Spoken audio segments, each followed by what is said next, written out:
Bismillahirrahmanirrahim. Assalamualaikum warahmatullahi wabarakatuh. Alhamdulillahilladzi arsala rasulahu bil huda wa dinil haqq lidhirahu 'ala ad-dini kullihi wa kafa billahi syahida. Allahumma salli wa sallim wa barik ala sayyidina Muhammadin wa ala alihi wa ashabihi ajma'in, amma ba'd. Fahadatul mukarramin, para jamaah yang dimuliakan oleh Allah Subhanahu wa taala. Wabil khusus Ketua DKM Masjid Al-Ikhlas dan juga para pengurus yang mudah-mudahan senantiasa dilindungi oleh Allah Subhanahu wa taala, senantiasa mendapatkan keberkahan. Amin ya rabbal alamin. Para jamaah, para bapak, ibu-ibu, hadirin sekalian yang dimuliakan oleh Allah Subhanahu wa taala. Pertama, mari kita panjatkan rasa syukur kita atas kehadirat Allah Subhanahu wa taala. Alhamdulillah kita kembali bertemu pada malam hari ini di tempat yang mulia ini, dan tentunya mudah-mudahan hadirnya kita, berkumpulnya kita semua di sini mendapatkan rahmat dan juga maghfirah serta hidayah dari Allah Subhanahu wa taala. Amin ya rabbal alamin. Yang mana sebelumnya saya mohon maaf, minggu lalu jadi saya dalam perjalanan itu berangkat dari Rempoa jam 5 sore. Jadi maghrib itu kan jam 6 kurang. Perkiraan saya setengah jam sudah sampai. Ternyata alhamdulillah sampai cepetnya jam 8 malam. Maghrib lewat gitu ya. Mau berhenti nggak bisa. Nah, dan tentunya ini merupakan satu bentuk takdir dari Allah Subhanahu wa taala. Di mana ada takdir di situ. Ketika kita berdoa, mungkin takdir Allah sudah Allah tetapkan. Sebagaimana di sini muallif atau pengarang kitab ini ya, umurnya tidak panjang, hanya puluhan tahun, tetapi hingga sampai saat ini sudah sekitar lebih dari 500 tahun sampai saat ini kitabnya masih ada, ilmunya masih dibahas, dan tentu ini menjadi amal jariah balik bagi beliau. Kita ditetapkan, ditakdirkan oleh Allah umpama umur 60 tahun. Kita doa sama Allah, ya Allah panjangkan umur hamba ya Allah. Maksud panjang umur di situ bisa jadi tetap umurnya 60 tetapi memiliki manfaat. Sebagai satu contoh, para pahlawan kita. Mereka sudah berjuang ya, menumpahkan darah, pengorbanan harta dan segala macam, sampai saat ini puluhan tahun yang lalu kita masih mengenang mereka. Artinya apa? Itulah orang-orang yang panjang umur. Dan tentunya mudah-mudahan apa yang menjadi takdir dari Allah Subhanahu wa taala itu semua diridhoi oleh Allah. Amin ya rabbal alamin. Salawat serta salam semoga selalu tercurahkan kehadiran baginda Nabi besar Muhammad sallallahu alaihi wasallam. Para hadirin, para jamaah yang dimuliakan oleh Allah Subhanahu wa taala, di sini saya tampilkan kitab asli dari kitab Tafsirul Jalalain. Ya, Jalalaini ini merupakan kata musanna yang memiliki arti dua ya. Jadi kitab ini dikarang oleh dua orang yang bernama Jalaluddin ya. Yang pertama adalah Jalaluddin Al-Imam Jalaluddin Al-Mahalli. Beliau itu mengarang kitab ini dari surah pertengahan Al-Quran sampai An-Nas, baru kemudian beliau itu menulis tentang surah Al-Fatihah. Ketika selesai Fatihah beliau meninggal dunia. Nah, kemudian dilanjutkan oleh muridnya yang bernama Jalaluddin As-Suyuti. Nah, beliau lanjutkan dari Al-Baqarah sampai kemudian diselesaikan tafsir ini. Nah, makanya ini disebut sebagai Jalalaini, dua jalal. Misalkan saya Hasan, jadi kalau dua Hasan, Hasanaini gitu. Kalau orang sekarang ada yang memplesetkan tafsir Jalalain, apa katanya? Tafsir jalan lain. Nah, ini orang yang memahami Al-Quran dengan pemahamannya sendiri. Nah, kitab tafsir Jalalain ini, sebelum kita membahas tafsir, kita akan membahas apa itu, bagaimana kita memahami Al-Quran. Yang pertama adalah terjemah lafziyah. Terjemah lafziyah itu adalah menerjemahkan sesuai dengan urutan kata dalam bahasa Arab. Contoh begini, Ja'a Hasanun ilal masjidi, telah datang siapa? Hasan ke masjid, gitu.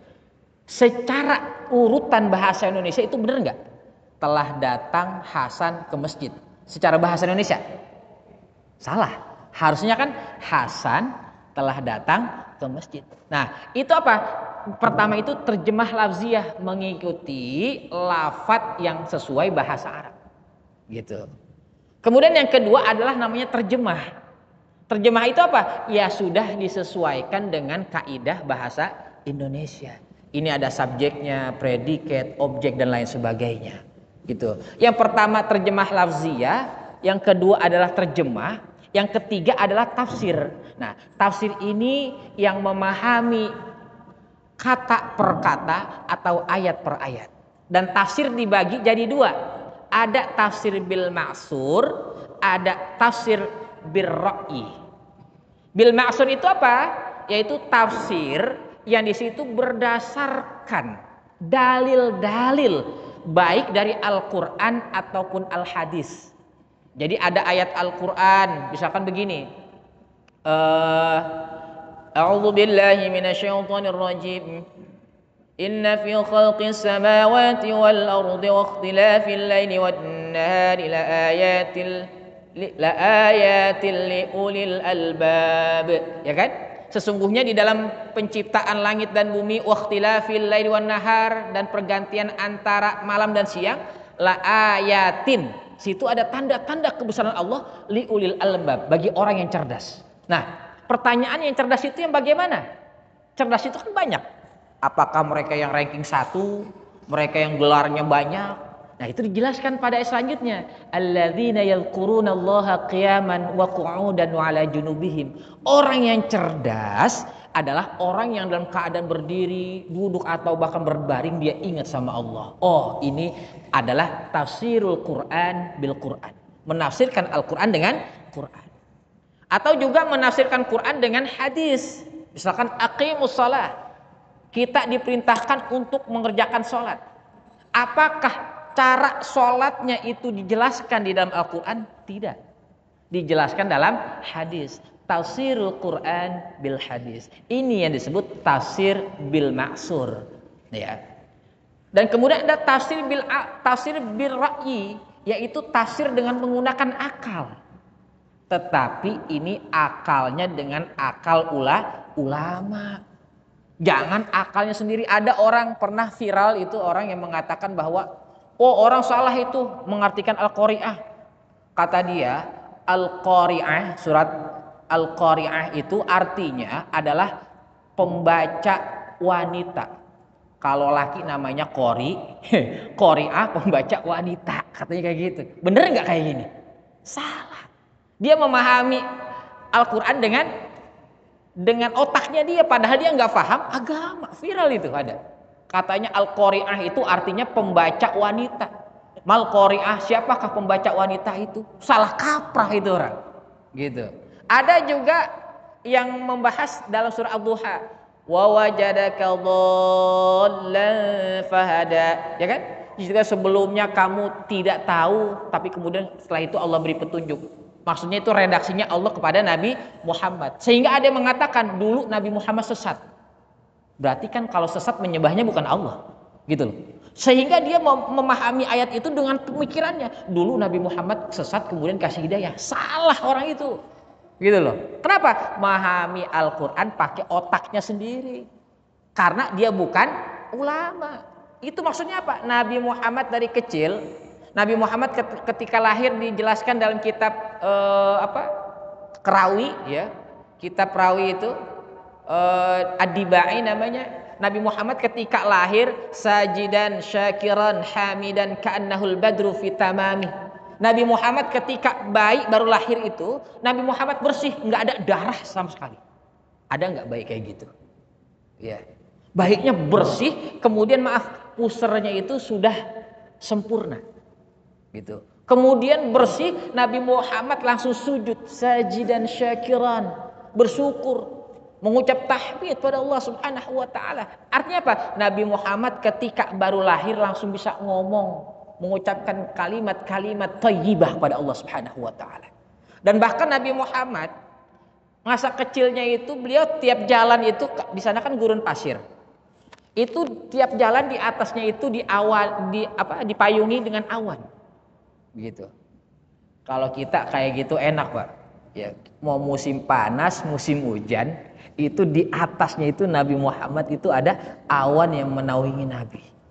Dan yang pertama tahu bahwa Nabi Muhammad itu seorang nabi itu adalah para rahib, yang dia mendapatkan informasinya dari kitab-kitab terdahulu Taurat dan juga Injil. Gitu loh. Jadi Nabi Muhammad apakah dulu orang yang tersesat? Enggak. Ya, itu berarti orang itu memahami Al-Qur'an dengan otaknya, tapi dia bukan ulama. Makanya ada satu kaidah, ad-dinu bin nuqul la bimunasabatil uqul. Ya. Agama Islam itu harus dengan pemahamannya ulama, bukan pemahaman pribadi. Maka situ bin nukul. Nukul itu kalimat jamak. Jadi ulama ini 1, 2, 3 dan lain sebagainya. Tidak ada mungkin mereka kemudian salah. Ini ada satu orang bukan ulama berfatwa, itu salah kaprah. Gitu ya. Jadi seperti itu. Jadi kenapa? Itu bahayanya ketika ada orang memahami Al-Qur'an sesuai dengan pemahamannya dia. Nah, kemudian di sini kita akan membahas sedikit. Di situ saya beri Bapak pulpen, itu kan hurufnya ada harokatnya enggak? Enggak ada, gitu ya. Itu enggak ada harokatnya, gundul. Makanya saya kasih pulpen, gitu ya. Nah, di sini dijelaskan, di situ dituliskan kalau sini yang awalnya ada wa anzalna, dan telah kami turunkan ya ilaika kepadamu az-zikra, apa? Yaitu kitab suci zikra. Jadi zikra itu adalah nama lain dari Quran. Jadi kadang Allah menyebut Al-Quran itu az-zikra, kadang Allah menyebut Al-Quran itu Al-Furqan. Jadi banyak nama-nama selain Al-Quran itu sendiri. Gitu. Kemudian apa? Litubayyina, agar kamu memberikan pemahaman, penjelasan ya, linnasi, bagi manusia, manuzzila ilaihim, apa yang telah diturunkan ilaihim, kepada kalian. Jadi begini, wa anzalna ilaika, dan telah kami turunkan. Harusnya kan redaksinya yang nurunin Al-Quran siapa? Allah. Kenapa redaksinya kami? Harusnya kan saya. Begitu. Ini menandakan bahwa Allah mengikut sertakan makhluknya yang lain. Contohnya apa? Allah menurunkan Al-Quran kadang melalui malaikat Jibril. Gitu. Oh, berarti ada perantara. Kemudian Allah menurunkan Al-Quran selain pada malaikat Jibril, Allah turunkan kepada Nabi Muhammad. Nabi Muhammad disertakan. Nabi Muhammad dapat Al-Quran, kemudian ditulis oleh para sahabat, ditulis oleh orang lain. Siapa? Sahabat Nabi. Oh, termasuk mereka itu adalah orang yang mendapatkan berandil dalam menurunkan Al-Quran. Kemudian kita yang membacanya, yang mempelajari Al-Quran, termasuk di dalam itu. Makanya disebutkan dalam ayat yang lain, ini ayat masal namanya, perumpamaan ya. Mimma fi butunihi mim baini farsin wa damin labanan khalisan sa'ighan lisyaribin. Orang di dalam tubuh hewan ternak itu, dalam tubuhnya kan ada damin wa farsin, ada darah sama kotoran. Tetapi apa?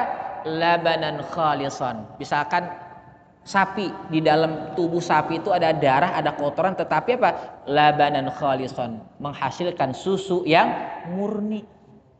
Logika kita, kalau dalamnya kotor, keluarnya kotor. Tetapi kenapa dalamnya kotor, keluarnya bersih?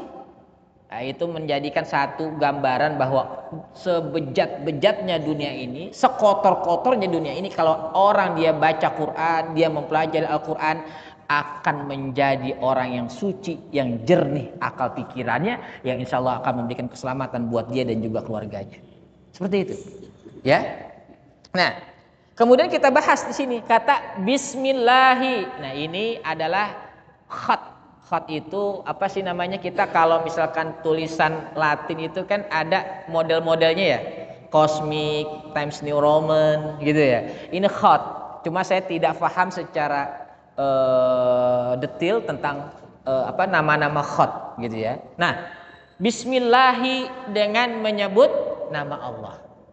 Ini yang pertama begini, bahwa turunnya Islam itu tidak bertentangan dengan adat. Kenapa? Zaman Nabi dulu ya, yang namanya orang kalau misalkan dia ingin melaksanakan sesuatu pasti nyebut nama Tuhannya. Misalkan Tuhan yang paling besar Lata Uzza kan gitu. Ketika dia mau mulai mau minum, Bismillata dengan menyebut nama Lata, begitu. Bismillah Uzza dengan menyebut nama Uzza. Jadi itu kebiasaan orang Arab kayak gitu. Islam datang masuk pada kebiasaan orang Arab tersebut, tetapi apa? Isinya yang dirubah. Inilah yang kemudian para wali songo datang ke Islam Indonesia ini dengan membawa ajaran Islam. Mereka tidak serta-merta ajaran-ajaran yang ada di Indonesia ini kemudian dihapus. Misalkan apa? Misalkan Sunan Kalijaga. Dulu ada namanya pertunjukan apa? Wayang kulit atau wayang golek ya? Kulit ya? Ya, wayang golek atau wayang kulit saya kurang tahu ya. Pertunjukan wayang. Nah, itu kan tradisi orang sebelum adanya Islam sudah ada. Kemudian masuknya Islam, Sunan Kalijaga, beliau tidak menghancurkan itu. Tetapi apa? Tetap wayangnya ada, isinya yang dirubah. Gitu. Isi daripada wayangnya itu. Kenapa? Orang sukanya itu kok. Gitu. Wayangnya jangan dihapus, tetapi isi dari wayang tersebut yang dirubah. Yaitu kisah tentang bagaimana orang punya sifat yang baik, ucapan baik dan lain sebagainya. Kemudian orang yang mau masuk, mau datang, mau nonton pewayangan itu lewat satu gerbang namanya gerbang Kalimosodo atau Kalimasada. Itu apa? Diambil dari kata kalimat syahadat. Yang mau masuk login dulu, gitu. Yang mau nonton wayang masuk Islam dulu. Kalimat syahadat. Ini apa? Bentuk dakwah wali songo meniru daripada Rasulullah Sallallahu Alaihi Wasallam. Tetapi apa? Tetapi hebatnya Islam masuk kemari tanpa peperangan. Kenapa? Karena orang Indonesia sudah punya adab yang luar biasa. Contoh misalkan kalau ada orang yang muda mau lewat depan orang yang tua pastikan permisi atau membukukan badan. Sebelum adanya Islam, orang Indonesia sudah seperti itu. Artinya apa? Orang Indonesia punya adab yang luar biasa. Ya mohon maaf, kita kalau misalkan Bapak pergi umroh atau haji, kadang-kadang kita lagi sholat, orang lewat aja di depan. Iya. Tapi coba orang Indonesia atau orang daerah Asia Tenggara berani nggak lewat orang lagi sholat di depan kita? Nggak berani. Saya pernah sholat di Raudhah. Ketika saya sholat, saya dalam keadaan lagi sujud. Ketika bangun, saya ada di dalam gamisnya orang. Iya. Jadi pas saya bangun di dalam gamisnya orang, ternyata pas saya bangun itu dia berdiri di depan saya. Saya lagi sujud. Astagfirullah. Untungnya dia pakai daleman, gitu loh. Ya artinya begini loh, harusnya kan ada adabnya. Oh orang lagi sujud nih dia berdiri agak depan. Ini enggak, depan saya lagi sujud dia berdiri tepat di atas kepala saya. Saya enggak lihat ketika saya bangun, kepala saya ada di dalam gamisnya dia. Begitu. Artinya apa? Harusnya kan punya adab kayak gitu. Makanya Islam itu sendiri kenapa tidak melalui pertempuran? Karena orang Indonesia sudah punya adab dan akhlak yang kemudian disempurnakan oleh agama Islam. Gitu ya. Bismillahi dengan menyebut nama Allah. Ar-Rahman yang maha pengasih. Ar-Rahmani. Jangan Ar-Rahmanu. Kenapa? Begini.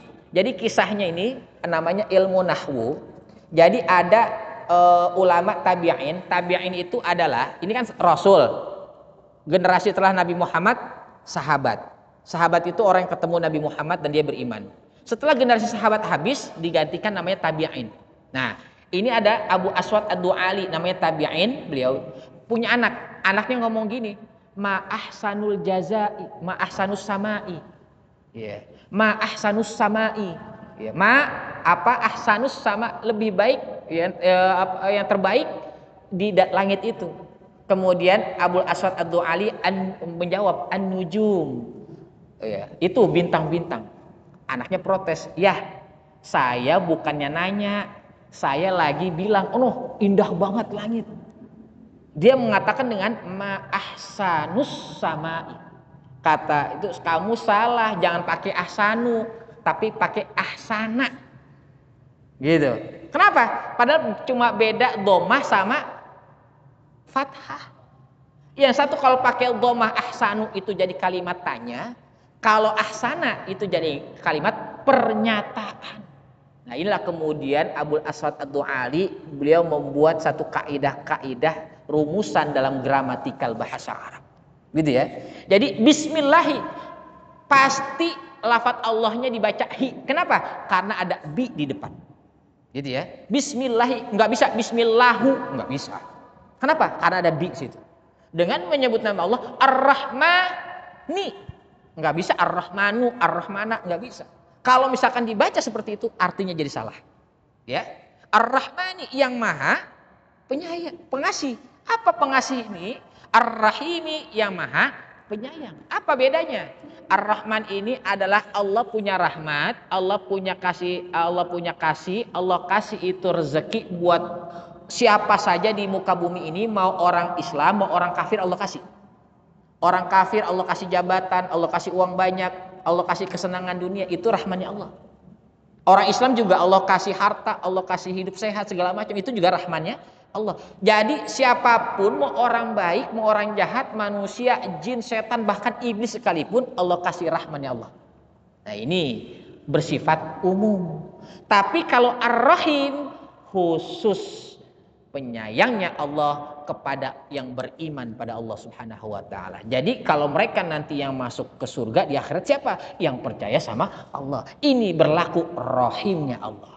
Jadi Rahman itu berlaku umum, Rahim itu berlaku khusus. Nah, kemudian di sini kita lanjutkan. Ya. Nah, ini baru ketemu nih huruf-huruf yang gundul-gundul, ya.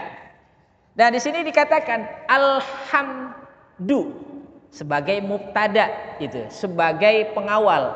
Alhamdu artinya apa? Segala puji lillahi bagi Allah.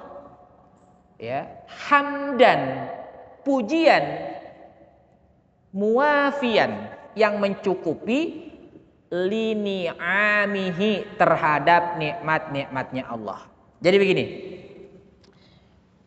Ini diajarkan kepada kita bahwa kita kalau berdoa sama Allah dimulai dengan istighfar, baca ta'awuz, bismillah, kemudian hamdalah. Harusnya kan begini, kalau kita mau memulai sesuatu bacanya hamdulillah atau bismillah.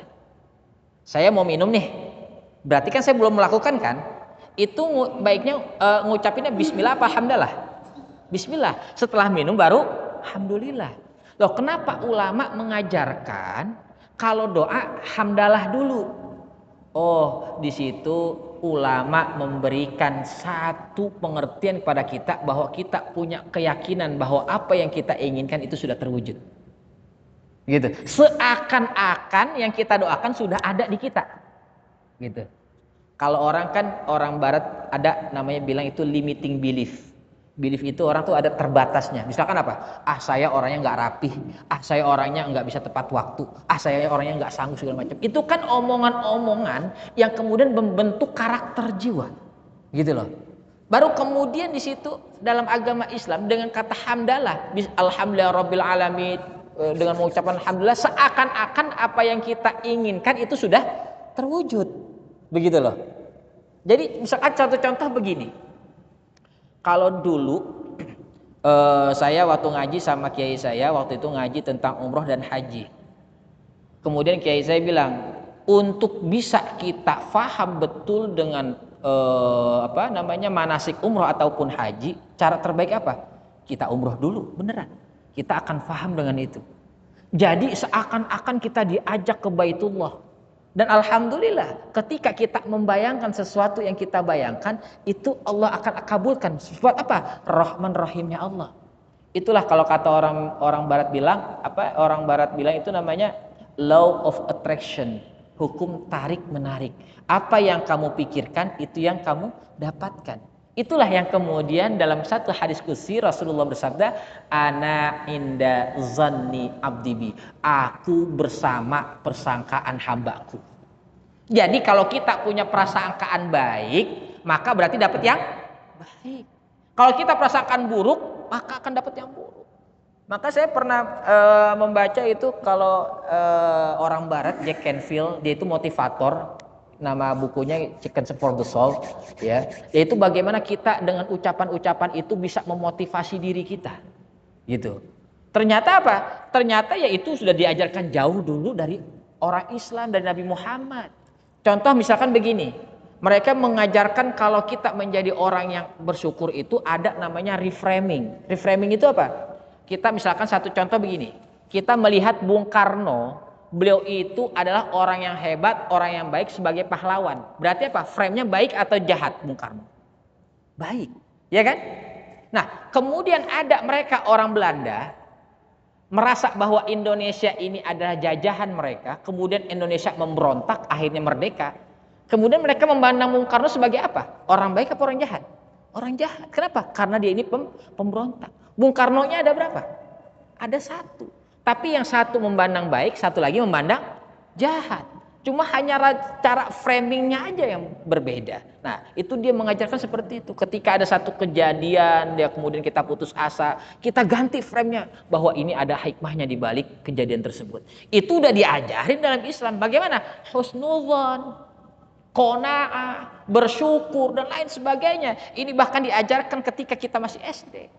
Gitu loh. Jadi apa? Jadi di sini kata alhamdulillah itu menjadi satu ungkapan bahwa akan meningkatkan kepercayaan diri kita pada Allah Subhanahu wa taala. Gitu. Nah, kemudian lafadznya lagi mukafian yang menyamai limazidihi terhadap bertambahnya nikmat-nikmat yang Allah berikan. Kemudian lafaz selanjutnya wassolatu. Nah, ini dibaca sholatu awal lagi. Wassolatu, ya. Wassolatu. Nah, ini saya tunjuk. Wassolatu ini dibaca tu. Dan solawat. Ini solat ini artinya bukan solat kayak kita solat 5 waktu, bukan. Tapi artinya solawat. Wassalamu enggak bisa dibaca wassalama, salami enggak. Tapi dibaca wassalamu. Ikut yang sholatu. Ini namanya atof. Ya, ada wawu atof di sini. Ya. Sholawat serta keselamatan ala sayyidina. Enggak mungkin sayyidana sayyiduna, tapi sayyidina, atas baginda kami Muhammadin, yaitu Nabi Muhammad. Wa alihi. Ini baca alihi, enggak mungkin wa alahu atau wa aluhu. Kenapa? Karena ini menyambung dari kata ala. Ala wa ala alihi, dan atas siapa?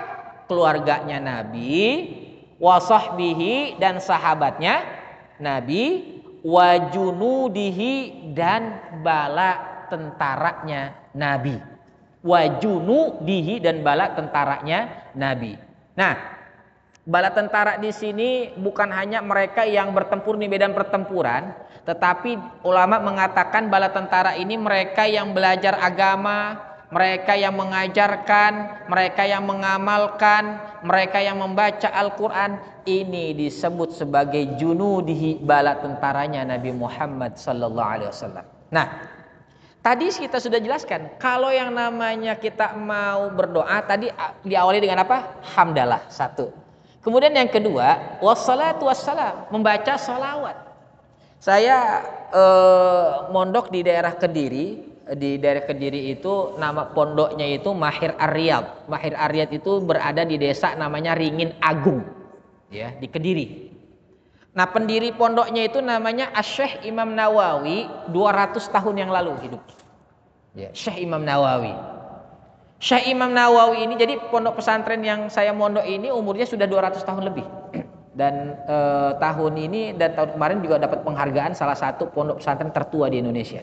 Nah, kisahnya Syekh Imam Nawawi ini dapat mandat dari gurunya setelah beliau selesai belajar mondok nyantri.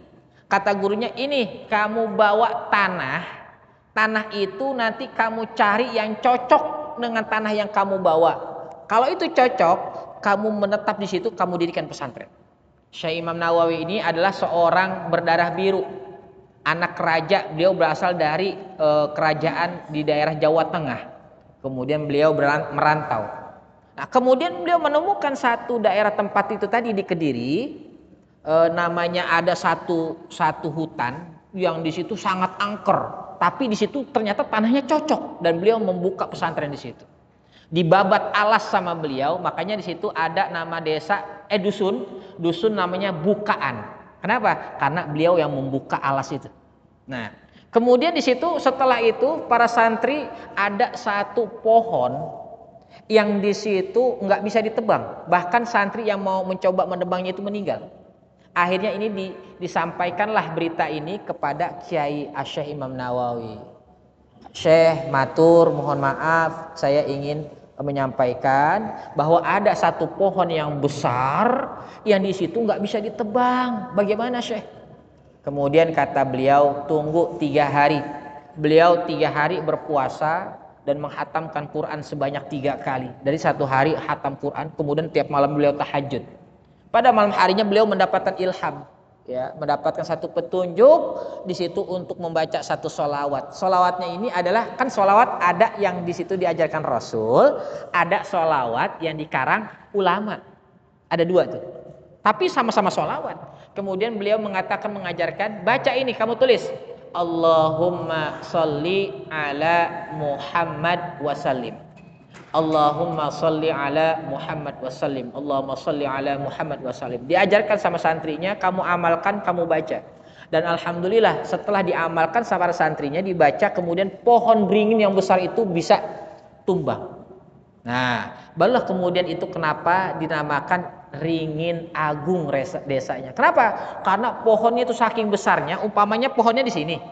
Ketika tumbangnya ada di sana, ada di daerah dekat ITC gitu, saking besar. Dan kemudian dari satu pohon itu dibangun satu masjid yang hingga sampai saat ini masjidnya masih ada.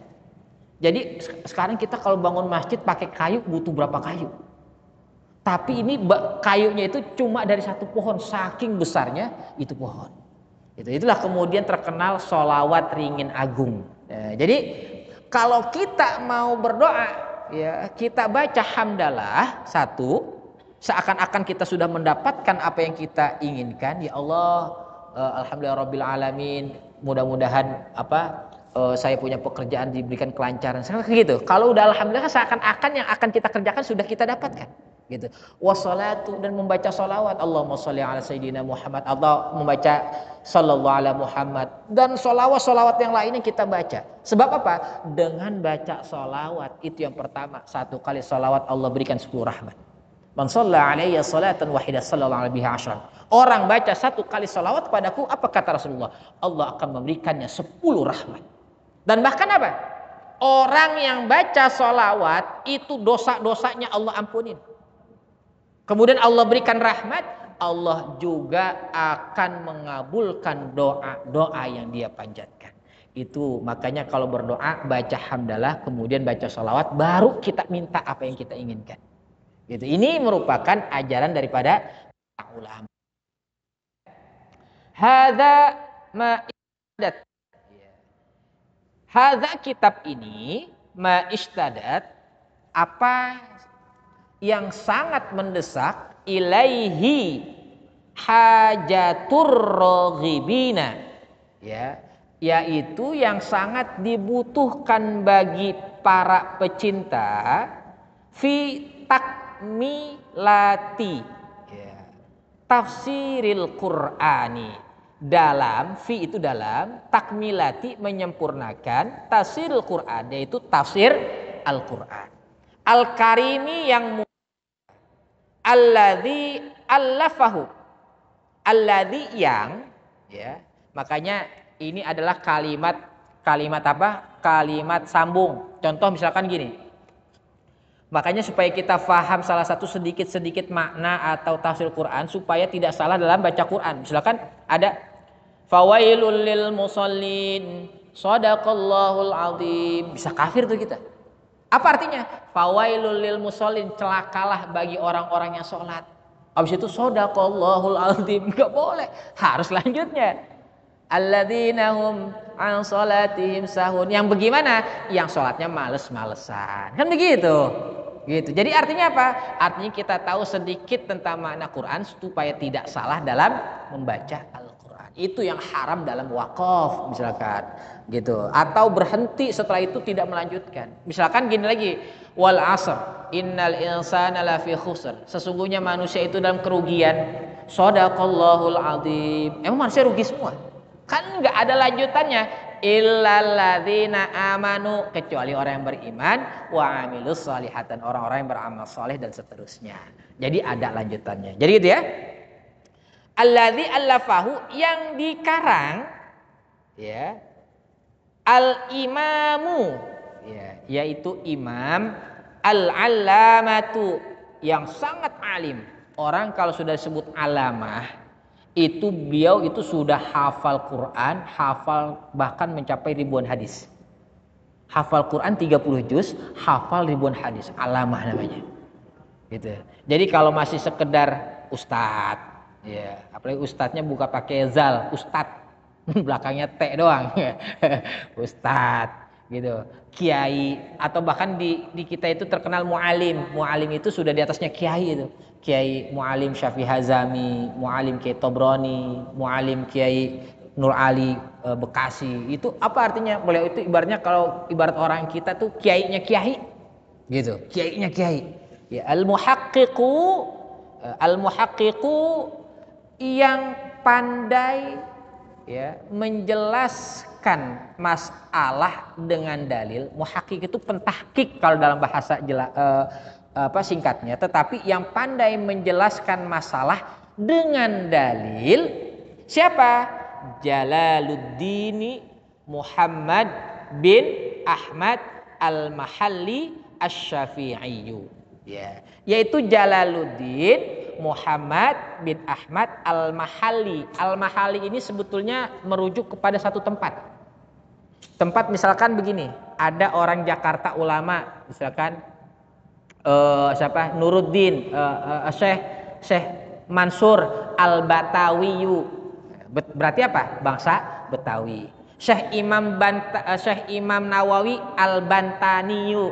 Berarti Imam Nawawi Banten. Mahalli ini merujuk kepada satu daerah. Gitu, Al-Mahalli.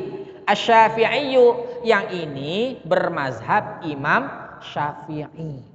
Jadi dijelasin, ini Syafi'i, Hanafi atau Hambali, supaya apa? Supaya enggak rancu nanti dalam membahasnya.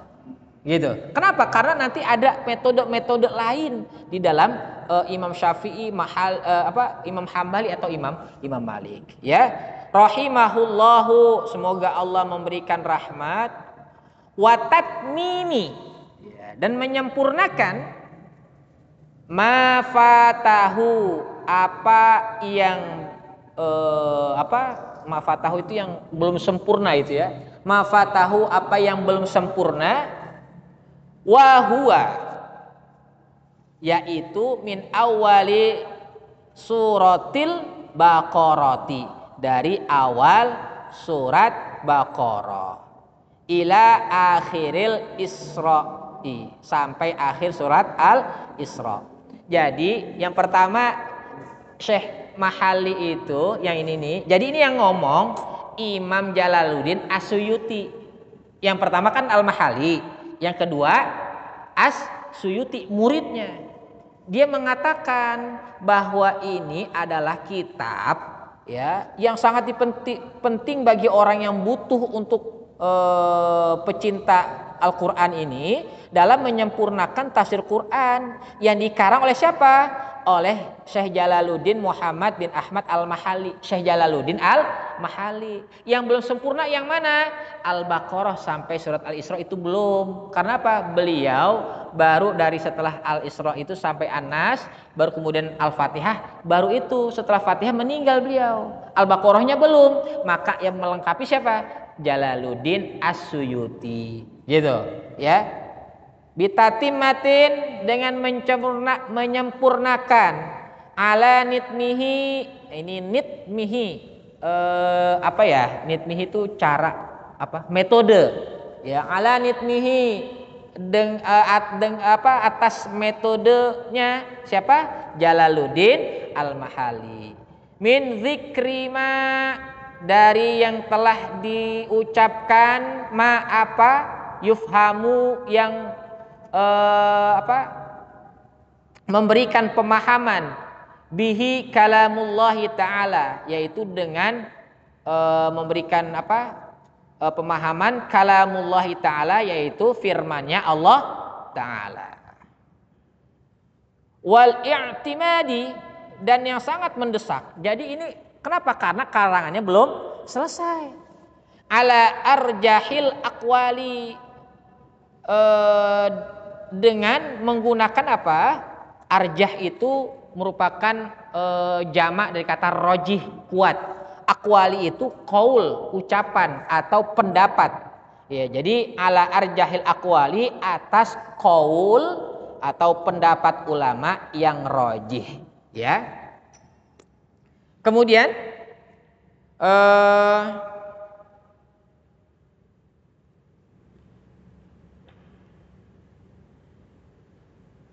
di sini wa i'rabi ma, dan i'rab itu tadi kita memahami susunan kalimatnya, ini apa, dibaca alhamdu, ini lillahi, ya. Yuhtaju, sangat dibutuhkan, ilaihi, dari apa tadi yang tafsirnya, watanbihin, dan pengingat, watanbihin, dan pengingat, alal qiraati, atas beberapa qiraat, al mukhtalifati, yang berbeda, al masyhurati, yang masyhur. Jadi di sini selain menerangkan tentang i'rab sedikit, oh ini sebagai subjek, ini sebagai objek, nanti diterangkan cuma sedikit, tidak banyak, ya. Dan juga beliau ini menjelaskan tentang qiraat al-mukhtalif, qiraat yang berbeda tapi yang masyhur. Ya, saya kalau kata orang sekarang saya sepil dikit. Contohnya misalkan gini. Ar-Rahmanir Rahim, Maliki Yaumiddin. Kan gitu kan? Kalau misalkan kita yang biasa kita, kalau di wasal Ar-Rahmanir Rahim, Maliki Yaumiddin. Kan gitu. Ada yang membaca Ar-Rahmanir Rahim, Maliki Yaumiddin. Seperti itu. Ar-Rahmanir Rahim, Maliki Yaum. Maknya pendek. Ada yang baca Ar-Rahmanir Rahim, Maliki Yaumiddin. Ada lagi baca Ar-Rahmanir Rahim,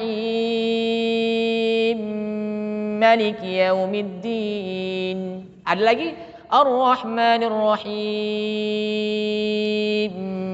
Maliki Yaumiddin. Jadi itu dijelaskan sedikit tentang perbedaan qiraat, tapi yang masyhur. Kalau yang nggak masyhur nggak bisa dipakai. Misalkan begini, Bapak mungkin tahu lagu Magadir, Magadir, ya kan? Magadir kan gitu. Itu sebetulnya qaf, makodir, gitu. Karena itu lahja orang Arab, qaf jadi g. Misalkan baju apa? Kalau orang Arab baju gamis. Itu sudah komis, jadi gamis. Itu juga kalau magadir pakai qaf juga kurang enak, makodir, jadinya makodir, ya kan? Makodir, ya itu lahjah yang itu nggak boleh dibaca di dalam Al-Quran, itu nggak masyhur, gitu. Ada yang membaca wa aqwamu qila, Quran gitu, dibaca wa aqwamu gila, nah itu nggak boleh, itu nggak masyhur kayak gitu.